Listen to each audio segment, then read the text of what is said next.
Hay sustancias que, bueno, generan debates muy encendidos. Imagínate una que algunos describen como un remedio universal Uf, sí. y que supuestamente hasta la NASA la llamó antídoto universale, ¿eh? Mientras que otros, y aquí hablamos de agencias como la FDA, dicen que es literal una lejía venenosa. Peligrosa. Exacto. Y ves reportes, por ejemplo, de médicos en América Latina diciendo que tuvo una efectividad altísima contra el COVID-19. Lo cual choca frontalmente con las advertencias oficiales, claro. Totalmente. Esa polarización es justo el centro del material que vamos a analizar hoy. Es un documento muy específico. The Universal Antidote Interactive Reference Guidebook. El manual interactivo de referencia del antídoto universal. Eso es. Y ofrece una perspectiva, digamos, muy particular sobre el dióxido de cloro, que también se conoce como MMS, ¿no? La solución mineral milagrosa. Justamente. Y a ver, que quede claro. Nuestra labor aquí es explorar a fondo los argumentos, la información, pero solo la que está en esta guía. Exacto. No estamos aquí para decir si es verdad o mentira, ni para validar nada. No. Simplemente queremos entender qué dice este documento sobre la historia, la supuesta seguridad, la eficacia y, bueno, toda la controversia enorme que hay alrededor del dióxido de cloro. Perfecto. Entonces, para empezar, ¿cómo define la guía esta sustancia? ¿Qué es el dióxido de cloro según ellos? Bueno, la guía lo presenta como algo químicamente bastante simple. Es una molécula. Un átomo de cloro, 2 de oxígeno. ClO2. ¿Ok? Es un gas y se disuelve bien en agua. Un punto clave que el texto subraya mucho es cómo se genera normalmente para los usos que describe. ¿Cómo? Pues mezclando una sal, el clorito de sodio, NaClO2, con un ácido. Un ácido que funciona como activador. Entiendo. Y destaca sus propiedades, ¿no? Dice que es un potente oxidante, un biocida. Eso es, que mata bacterias, virus, hongos. Pero, ojo, aquí viene algo que la guía considera crucial y lo repite bastante, citando incluso a una empresa del sector, Scott Mass Group. A ver, Insisten en que, aunque lleve cloro en el nombre, su química es radicalmente diferente a la del hipoclorito de sodio, o sea, a la lejía, a la lavandina común. ¿y cómo explican esa diferencia? Usan una analogía. Dicen, mira el hidrógeno y el oxígeno. Son gases, ¿no? Sí, Pero si los juntas, forman agua líquida, H2O, una sustancia con propiedades totalmente nuevas, diferentes a los gases originales. claro. Pues argumentan que aquí pasa igual, que la estructura molecular del dióxido de cloro, sus reacciones, son distintas a las de la lejía. Y este punto es central en toda su narrativa. Entendido. Entonces la base es sustancia simple, mata bichos, pero no es lejía, químicamente distinta. Vale. Ahora vayamos a la historia que cuenta este documento. Según esta fuente, ¿de dónde sale el dióxido de cloro?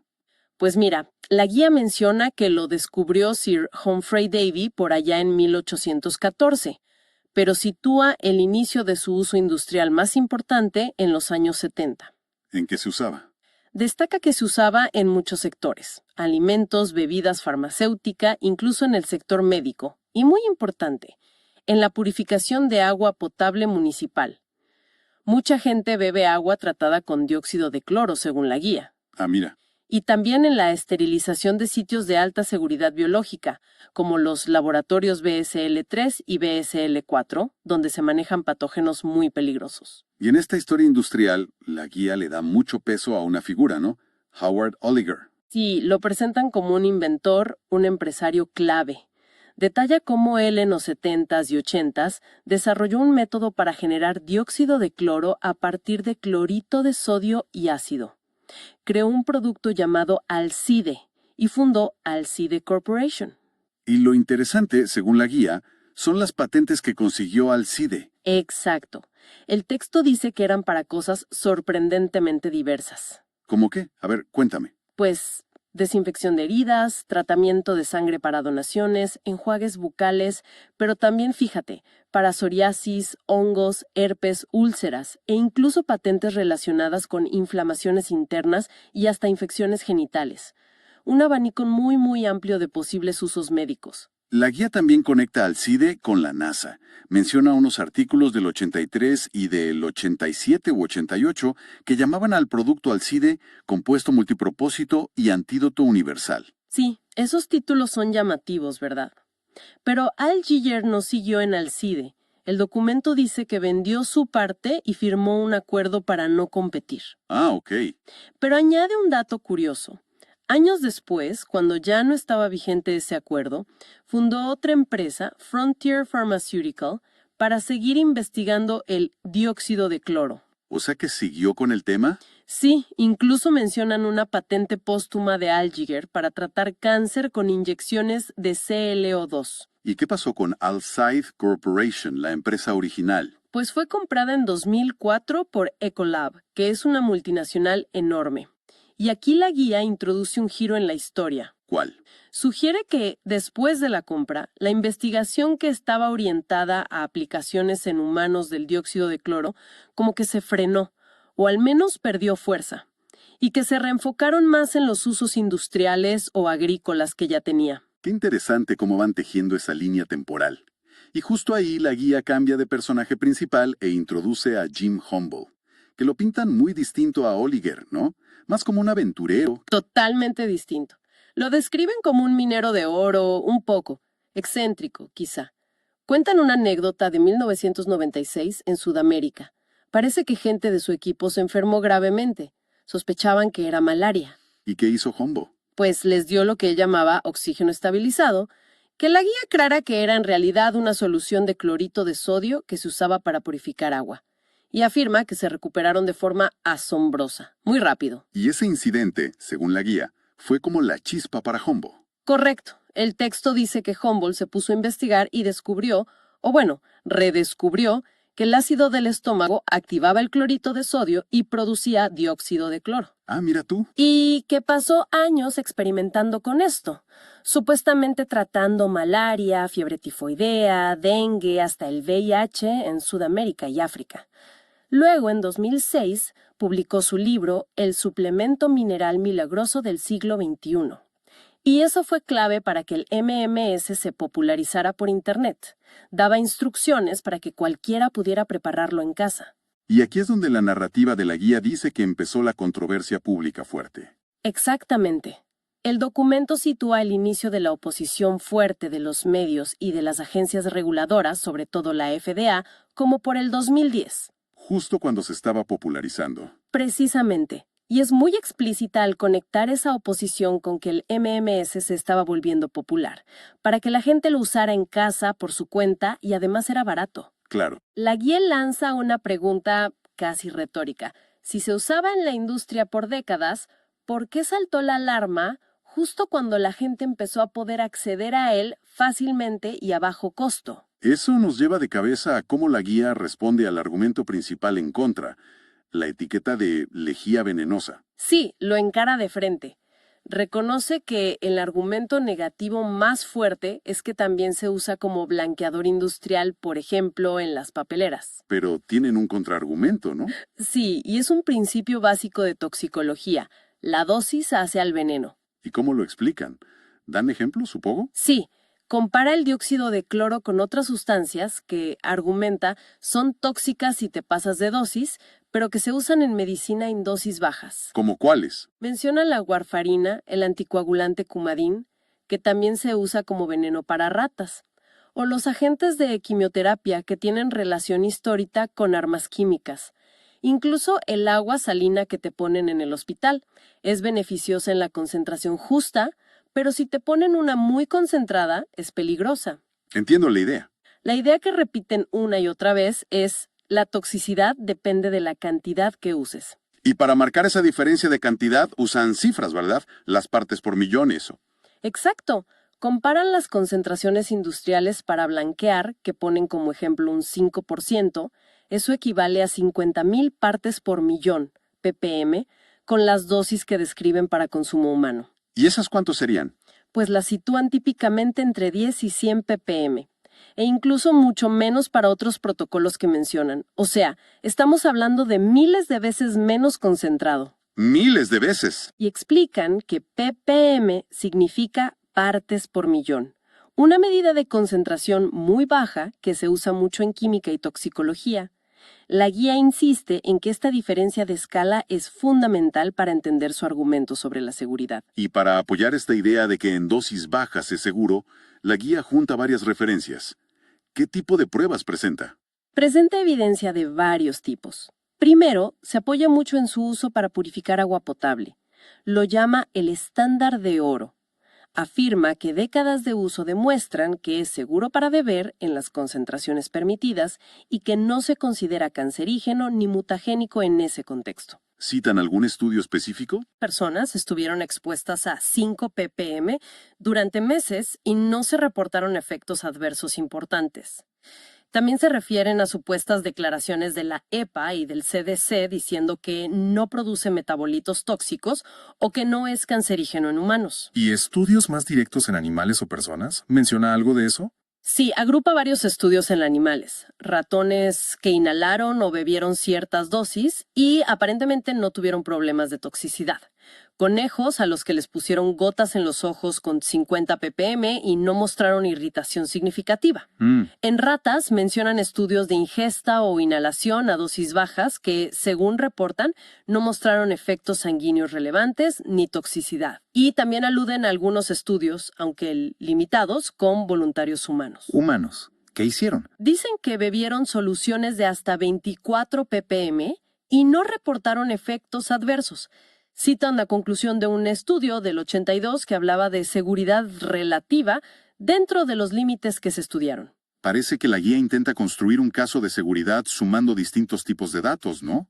¿Y sobre el uso por fuera? ¿Tópico? También señalan que la FDA ha aprobado productos de uso tópico, o sea, sobre la piel o mucosas, que llevan dióxido de cloro. Mencionan enjuagues bucales o productos para la piel de Frontier Pharmaceuticals, la segunda empresa de Oliger, ¿recuerdas? Sí, claro. Citan un artículo de 2014 de una revista sobre cuidado de heridas, Journal of Advances in Skin and Wound Care, que lo describe como un antiséptico seguro y biológicamente aceptable. Vaya. Y también un estudio de 2004 sobre candidiasis oral crónica. Ahí usaron una solución al 0.8%. Esos son 8,000 ppm. Y concluyeron que era segura y clínicamente efectiva para ese uso puntual. 8,000 ppm. Eso es mucho más que las 10-100 ppm para beber. Muchísimo más. Pero era para un enjuague, no para tragar. La guía también añade ejemplos de su uso como desinfectante en el ambiente en situaciones de riesgo, como después de los ataques con anthrax en las oficinas del Senado de EUS en 2001 o en zonas afectadas por ébola. Entiendo. Entonces, el mensaje clave de la guía sobre la seguridad es... Argumentan que es seguro si, y solo si, se usan las concentraciones bajas que proponen sus defensores, y que puede ser peligroso si se usa mal o en dosis altas. Exactamente. Y siempre ponen el aviso ese de consultar a un médico, ¿no? Sí, siempre. La narrativa de seguridad está totalmente ligada a la idea de la dosis correcta, según lo que presenta este documento. Vale. Si esa es la defensa de la seguridad, el meollo de la controversia, y donde la guía pone sus afirmaciones más, digamos, impactantes, es en la eficacia. ¿Cómo argumentan que funciona? Aquí la guía despliega una cantidad de información enorme. Empieza citando fuentes de referencia que, según dice, avalan su potencia en general. Por ejemplo, una enciclopedia de microbiología de alimentos que lo pone como 3 o 4 veces más potente que la lejía común. Un manual de medicina tropical que lo llama superior como virucida. Y una guía de salud para viajeros que lo describe como extremadamente efectivo contra varios patógenos, incluso a concentraciones bajísimas como 0.1 ppm. pero más allá de esas afirmaciones generales, ¿dan detalles de estudios concretos? Sí. Y aquí es donde la lista se pone larga. Menciona muchos estudios in vitro, o sea, en laboratorio, que mostrarían alta efectividad contra bacterias y hongos a concentraciones bajas. Cita estudios específicos que indican que inhibe virus como el H1N1, la influenza B o el enterovirus 71. Vaya. Y uno que le atribuye una actividad antiviral 10 veces mayor que la lejía, y en cuestión de segundos. La lista de microbios que afirma combatir es larguísima. Ciertamente. La guía agrupa evidencia que hay que decir es principalmente in vitro o en animales contra un montón de virus. Influenza A, citan un estudio en ratones con aerosol, VIH, VPH, rotavirus, norovirus, poliovirus, hepatitis A y otros. Y bacterias. Entes a antibióticos como Acinetobacter baumannii, Pseudomonas aeruginosa, MRSA, la famosa superbacteria, también la bacteria de la fiebre tifoidea, anthrax, tuberculosis, listeria. Es un listado que no acaba. Increíble. Y también para hongos como Candida albicans y parásitos como Giardia y Cryptosporidium. Y aquí entra el caso súper polémico de la malaria, ¿no? Sí, la guía le dedica un espacio importante a un supuesto estudio en Uganda, en 2012.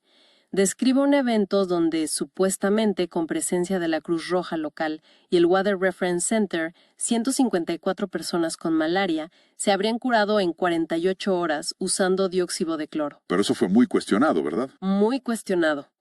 Es crucial decir que la propia guía recoge que la Federación Internacional de la Cruz Roja negó después haber participado y negó la validez de esos resultados. Fueron ampliamente desacreditados. Ah, bueno, al menos lo mencionan. Sí, lo mencionan. Dicen que hay videos del evento, pero alegan que esos videos han sufrido censura en plataformas digitales.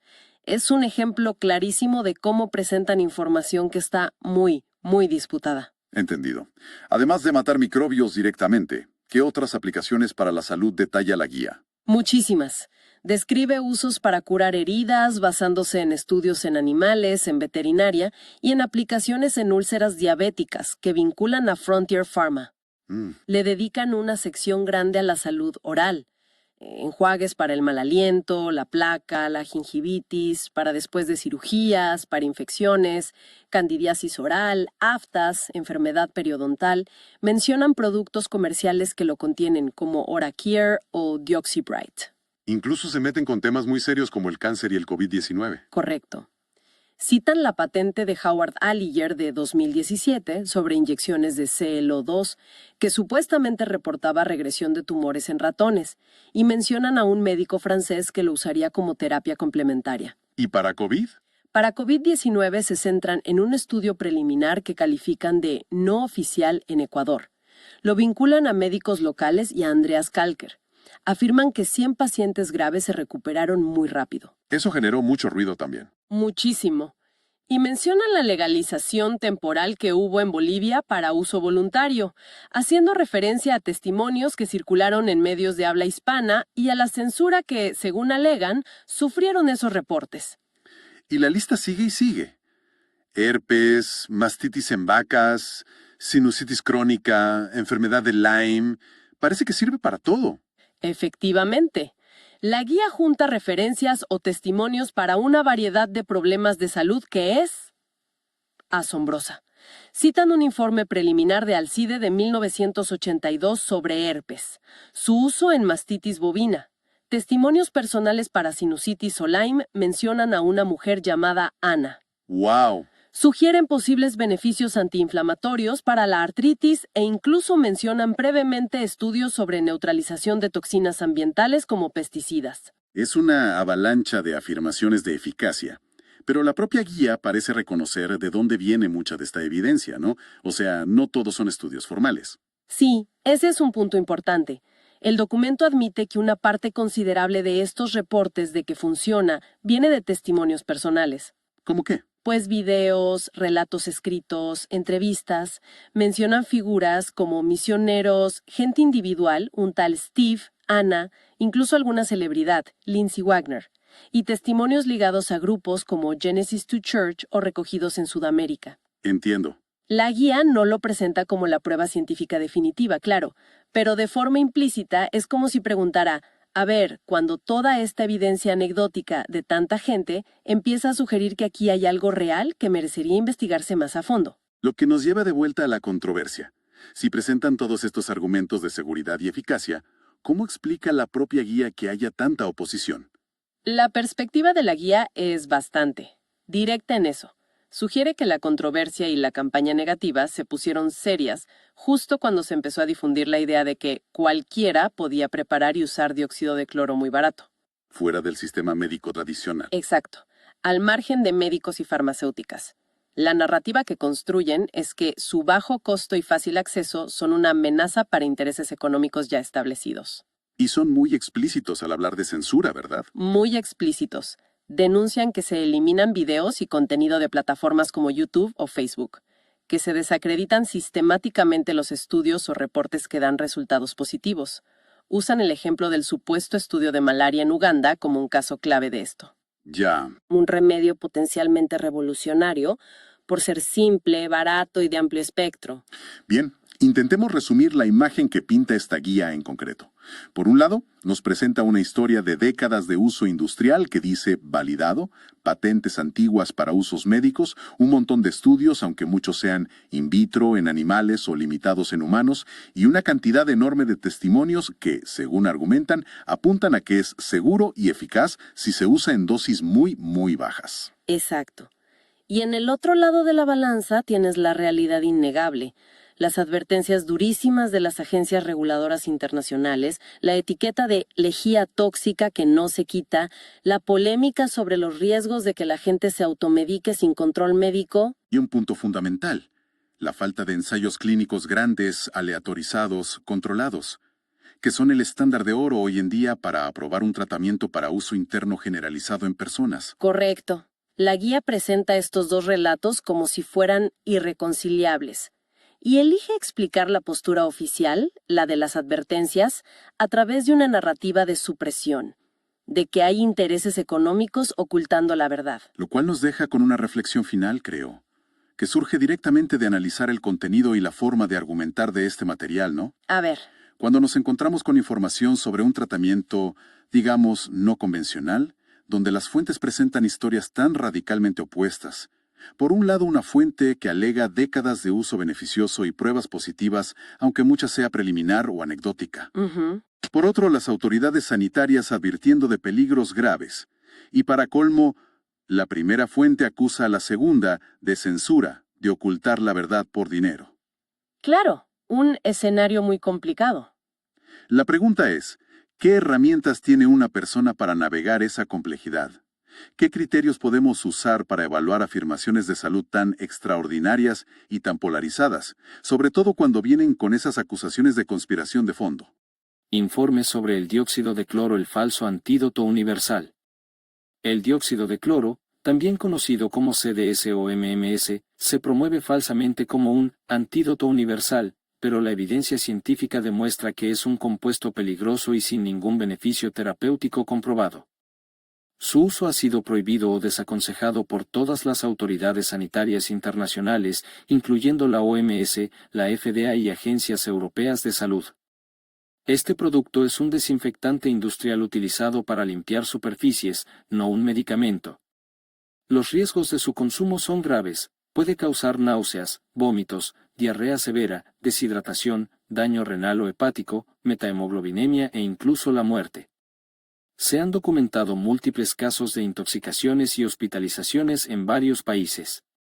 Además, su promoción como cura milagrosa para enfermedades como el cáncer, el COVID-19 o el autismo ha llevado a muchas personas a abandonar tratamientos médicos efectivos, lo que agrava su condición. La creencia en el dióxido de cloro se sustenta en la desesperación, la desconfianza hacia la medicina y las teorías conspirativas. Los promotores de este producto, sin formación médica válida, emplean lenguaje pseudocientífico y técnicas de manipulación emocional para convencer al público de que las instituciones ocultan la verdad. Sin embargo, ningún estudio clínico serio ha demostrado eficacia, y su supuesto poder oxidante y desintoxicante carece de fundamento químico real. El cuerpo humano ya posee mecanismos naturales de eliminación de toxinas a través del hígado, los riñones y los pulmones. En conclusión, el dióxido de cloro no cura, no desintoxica, ni oxigena la sangre, la oxida y la daña. Su consumo representa un riesgo real para la salud pública y un ejemplo claro de desinformación pseudocientífica. La única defensa efectiva es la educación científica, la información verificada y la consulta con profesionales de la salud acreditados. Fecha del informe, CERSDA, 09 de octubre de 2025.